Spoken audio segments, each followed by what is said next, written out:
Welcome to Be Truly Heard with me, coach and voice expert Anne Leatherland. If you're a woman in business looking to speak with authority, warmth and authenticity, this is the podcast for you.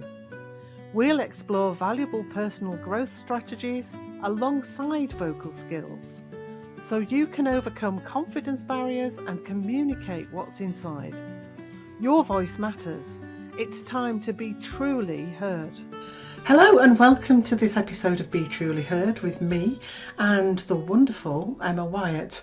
In this episode, as part of the Showing Up As You series, I'm going to introduce you to Emma, who brings a thoughtful, system-level perspective to the world of speaking and talent. Now, we often talk about confidence, visibility and performance when it comes to showing up. Yet we rarely ask whether the systems around speakers actually support them to show up as themselves. Emma invites us to look beyond performance and output and to consider the structures that shape the human voice behind the message. Because showing up as you is not just about courage, it's also about systems and sustainability. So welcome, Emma. It's great to have you here. Lovely to be here, and thanks for having me. A lovely introduction as well. You're very welcome. And just to start us off, just give us a bit of an idea about your business and how you work and how you came to be doing it. That would be great.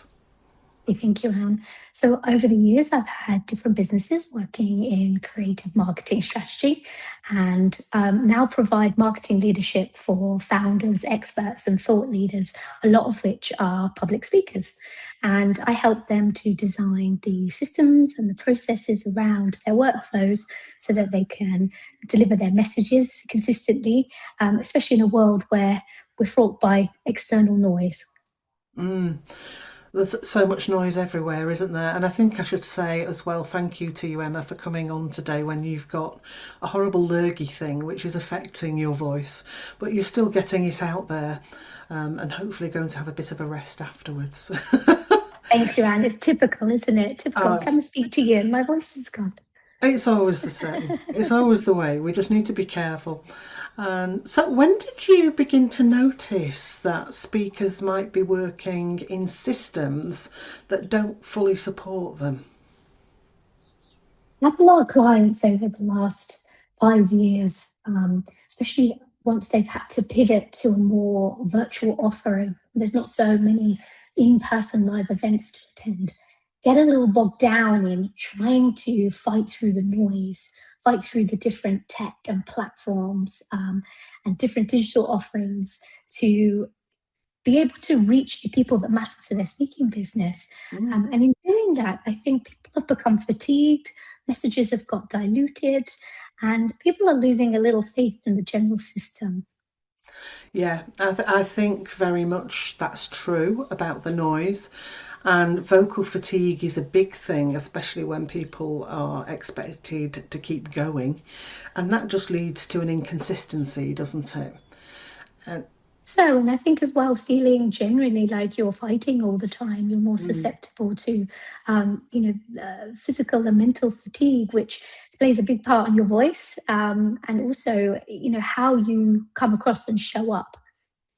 Absolutely, and that's what this is all about, is showing up as who we are and getting our message across and in a voice that deserves to be heard. There are a number of ways of talking about that. We can say our voices deserve to be heard in meaning our messages deserve to get out there, but also our voices deserve to be heard in a full way, in the physical way that we produce them, and which also encompasses our message and our self-belief and engages the audience that we're speaking to without all of these other things damping it down, is the way I see it anyway.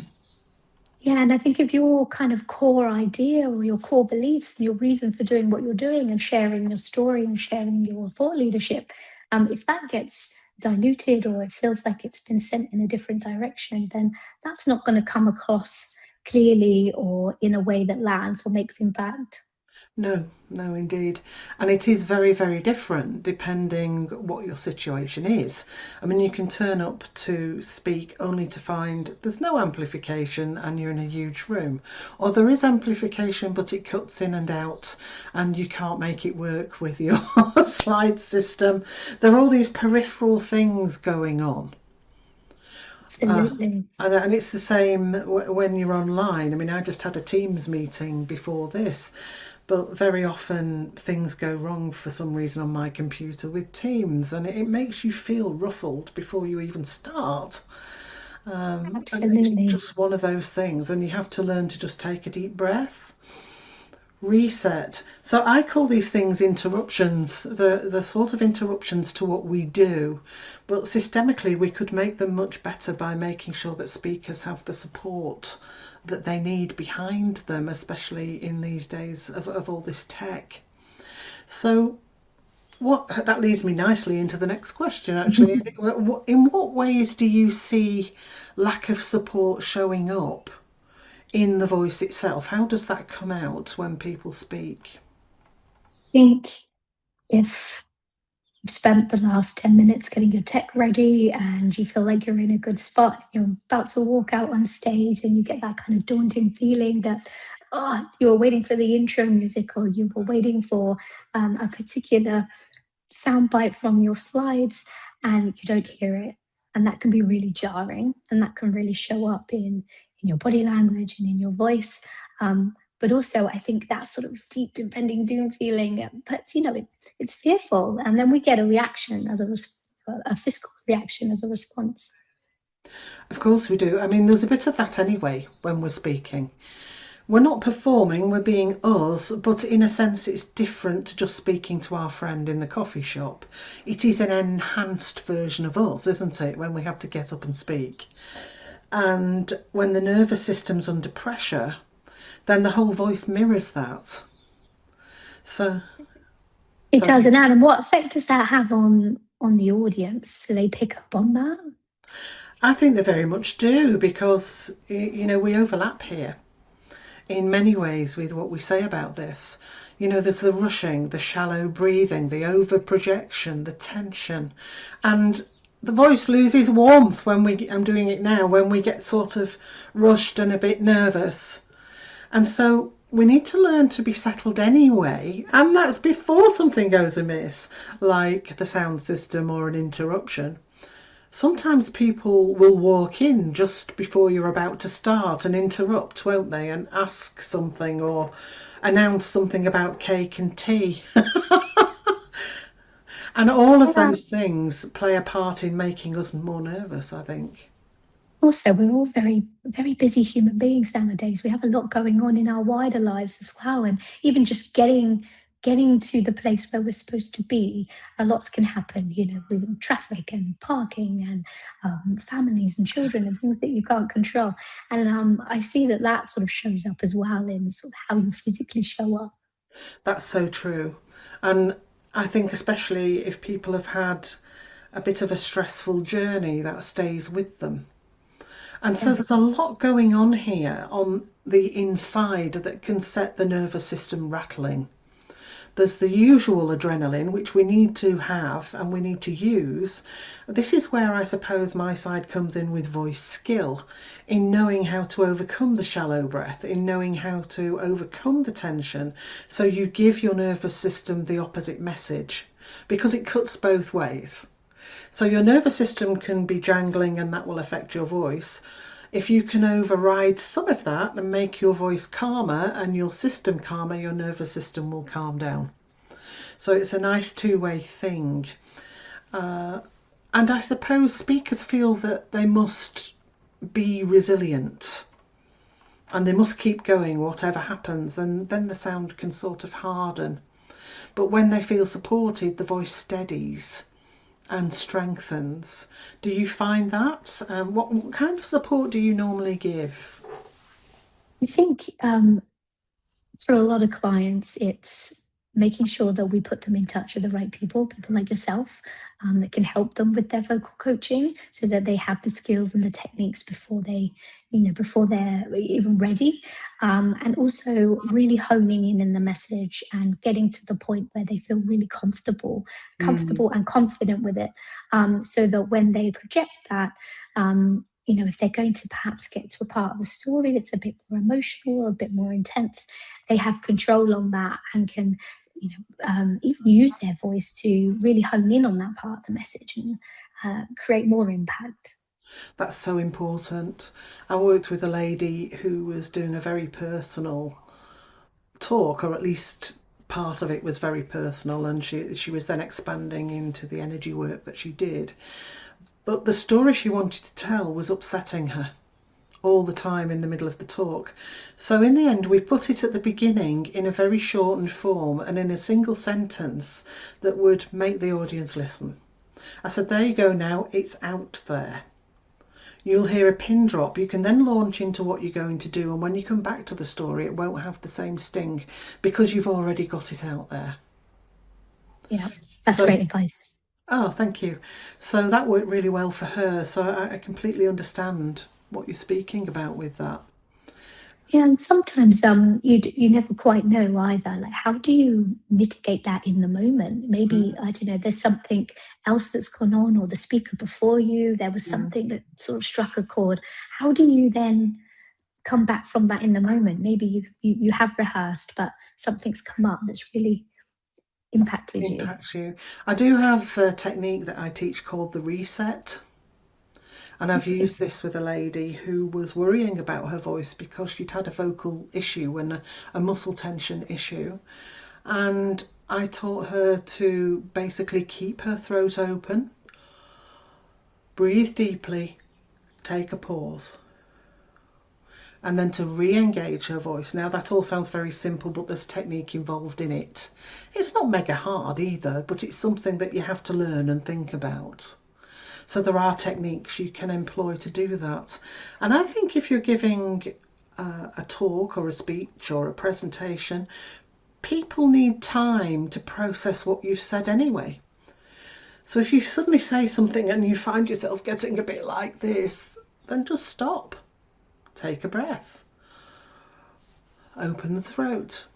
I often say take a silent breath in. It makes a massive difference. Can't hear it at all, and everything will open. So, Incredible. so that's it's a useful one.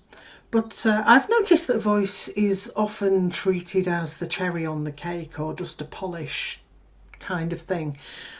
What changes do you think when we begin to see it as something more fundamental and foundational? Oh, that's a really good question. I think it's well, it's actually a huge part of who we are, right? It's our identity, it's our personality. It can be affected by all the things that we've just talked about. Um, and I think it's actually hugely important and often neglected. But maybe there's a whole education piece around it that's Mm, missing. And maybe a lot of people don't know or haven't really given it much thought. Um, or maybe it's something actually that they've been very sort of conscious of and has put them off in the past. So I think then people are really starting from scratch with regards to their voice as an instrument, as a tool. I think that's very true. And it's an interesting one about what's happened in the past because many times I've come across people who've been told to be quiet as a child. They've Yeah, had to just never speak up, and so when suddenly they want to bring their message forward, it feels wrong to do it yeah, because people do get told to be quiet, to shut up if you want to put it in the rude way. But that happens to an awful lot of children and it can carry through into adulthood. So I think there is an education piece, and there's also an education piece about the fact that we can train the voice. We can make it better than just okay. There's no right and wrong, your voice is your voice, but it's why not get the best out of it? So for me, technique absolutely matters, skill matters, but that alone doesn't create the authority and the message. It's all those other things that we've just been talking about, the ability to deal with the inner critic, the voice in the head as I call it, and the nervousness, and have the technique and the approaches to overcome that. Vocal skill, nervous system balance, and self-trust need to be integrated in my book, and then speakers can stop overcompensating. Really agree, Anne. I have a lot of founders or experts from within a particular business or a brand, and perhaps they have a kind of high stakes pitch to give, and they're so excited about getting it out. They talk really fast, and that energy, I think, works really well in some contexts. But when you really need something to land and you need it to stick and you need to project that authority, and there's an art in kind of slowing it down, like you mentioned. So back to your point just now, I was going to say, where's a good point kind of within your journey when you're looking at your positioning, giving a talk, giving a speech, giving a pitch? Should your vocal health and your focal focus be right from the bat? Is there a good time to start thinking about it? Ooh, that's an interesting question as well. I think to think about it almost every day, so it becomes part of who you are. So you can start practicing how to use your voice in different situations. So I'm using my voice in a very specific way now because I'm on quite a powerful mic. I don't need to over project or shout. Your point about the energy is an absolutely vital one. Sometimes when we're very passionate and we've got that enthusiasm and our voice will do what we tell it to, we can be a bit like a truck rolling down a hill and everything's a bit gung-ho and it's too much for people. It's in their face. It's like somebody shouting at them all the time. By the way, don't get me going on people who shout down microphones and jump up and down. I've never understood that one, but that's just part of it. But I think there's a third aspect here that's missing, and that's the mind balance again. The same mind balance that makes us a little bit nervous sometimes is also a factor that stops us from getting too carried away, because it will say, hey, look at the audience in front of you. What do they need, rather than don't just ramble and rumble along like a train going down a hill. So that's a really good point. I think if we bring this into our everyday lives, we become much more aware of how we use our voices in those different situations. And so I would almost say that that's where the preparation begins. Yeah, Rather that makes than, sense. oh, I'm just going to speak next week, I'd better start doing something with my voice. No, it's about making it better and working better, more to the point, for you from the outset once you're into that professional arena. Where do you think people become aware of this? Is it normally having worked with someone else that's brought it to their attention? Do people have their own concerns? Is it feedback from an event? Or is it all of those things? I think it's all of those things. The people that I work with, some of them have even been laughed at because their voice was a bit high or a certain way, and that put them off from speaking in public, or they thought people were looking bored when they spoke. Or the lady I mentioned who'd had the vocal issue, she just felt her voice was giving it away, and everybody would just be saying, oh, her voice, her voice. And yet she was a really good presenter. So once we started to overcome a little bit of that, of course the voice started to free up as well. It's all interconnected. So yes, it's all of those things. And so let's think then, what does healthy vocal support look like for a working speaker? Oh, okay. Well, if you're giving 3, 4, 5 talks a week and you're on the road and you're traveling, that's not going to equal top vocal health, I should imagine. I have clients that are on aeroplanes, maybe staying in stuffy hotel rooms with Oh yeah. AC and heating. So it doesn't give you necessarily the best environment to be looking after your voice. So I think it is something you really have to consciously think about. Do you have any tips, especially for those that may be on the road or don't have their usual surroundings? Oh yeah, absolutely. I think you're absolutely right as well. Planes are very drying, hotel air can be very drying, and then you might be going out into a different climate depending on where you are. And then there's just what I call the voice hours in the day. So if you are using your voice for 5 or 6 hours of the day for several days, then that's a lot of use of the voice. Imagine walking for that long Yeah, without training. So physically, that's a big tax on your voice. I was trying to think of the right word there, but I think it is yeah, actually a tax on your voice. We only have so many hours that our voice will work efficiently before it starts to get overtired, and then we start over pushing to make it keep going. And that's when you're on the verge of voice loss or possibly doing damage. So I think there's a need to have a bit of regulation here, not just rehearsing the talk, but making sure that you're following a healthy voice regime every day so that you can get the best out of your voice. And that includes doing some physical exercises, not just warm-ups, but things to use your voice efficiently. So recovery, for instance, built into your schedules, awareness of energy, as I said a minute ago. When you're stepping into high stakes moments, are you overusing your energy? Could you pull back and do the same thing with less energy and less effort? yeah. Because it's possible to be very compelling without having to shout it and without having to overdo things.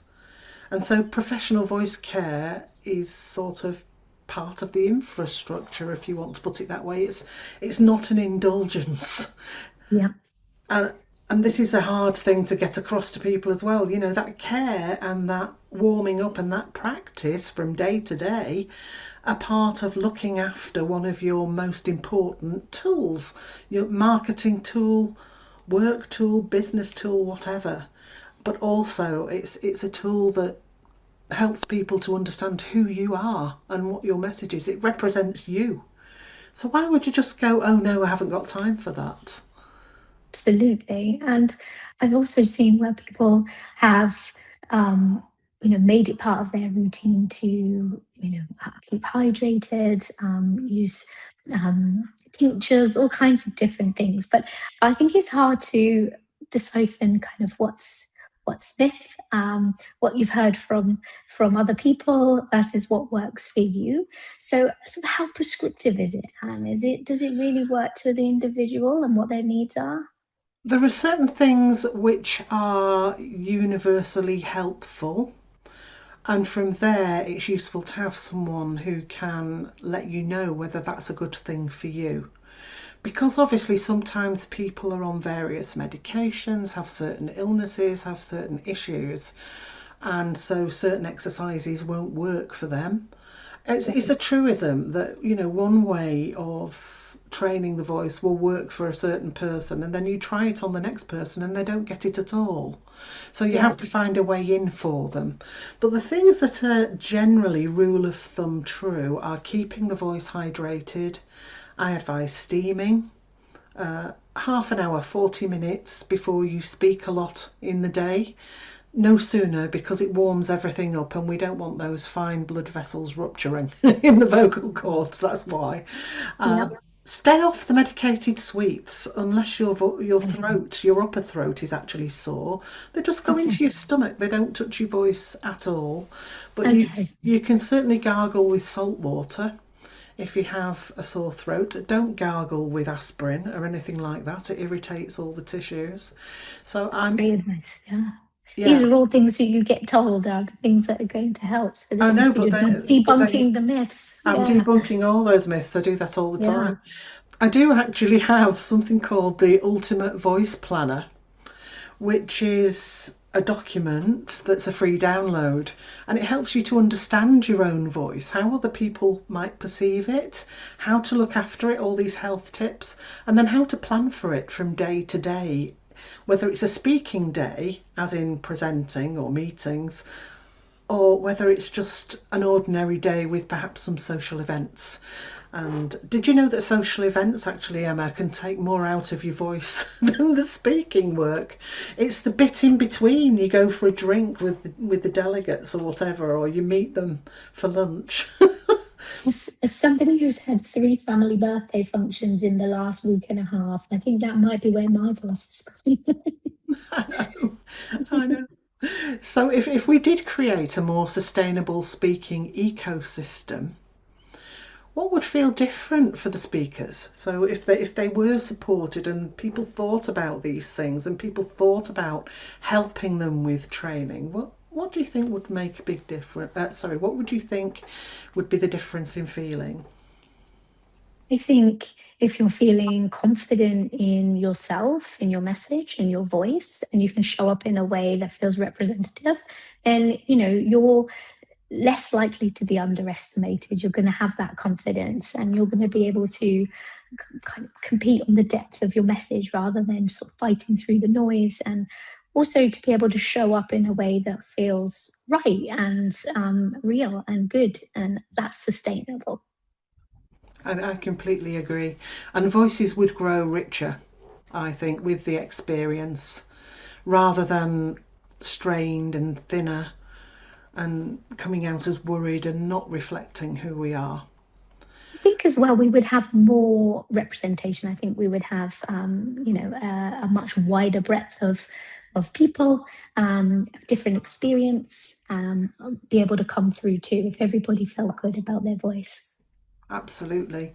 And I love where you're coming from on this, because it's one of my big bugbears that people don't understand the importance of working with voice and what we can actually do about it, and therefore they don't understand how to help speakers and how to make sure that the situation is good for them. It's not sort of you just roll up any old way and then you can be brilliant on the stage. it's People put a lot of effort into their stage outfit and their hair and everything else, and honing in on the message and the breakout rooms. But who's actually thinking, okay, I need to nurture my voice. Absolutely.